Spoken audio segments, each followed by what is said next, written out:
వంకాయ ఫ్రై. దానికి కావాల్సిన నేను చేయబోయే రెసిపీ వంకాయ ఫ్రై.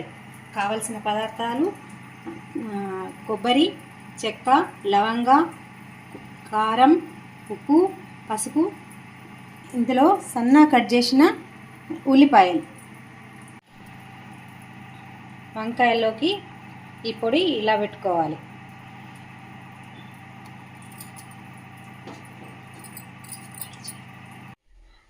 ఆయిల్ హీట్ కాగానే వంకాయలు ఇలా వేసుకోవడం. ఇక్కడ పైన టైమర్ వస్తుంది, ఇట్లా తీసుకుంటే ఎక్కువ.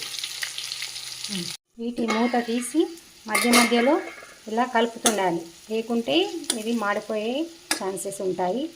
కాబట్టి మధ్య మధ్యలో ఇలా మూత తీసి వీటిని టర్న్ చేస్తూ ఉండాలి. ఇప్పుడు ఇలా మూత పెట్టుకోవాలి. మధ్య మధ్యలో కలుపుతూ మిగిలిన పొడిని ఇందులో వేసి కలిపేసి దింపుకోవడమే.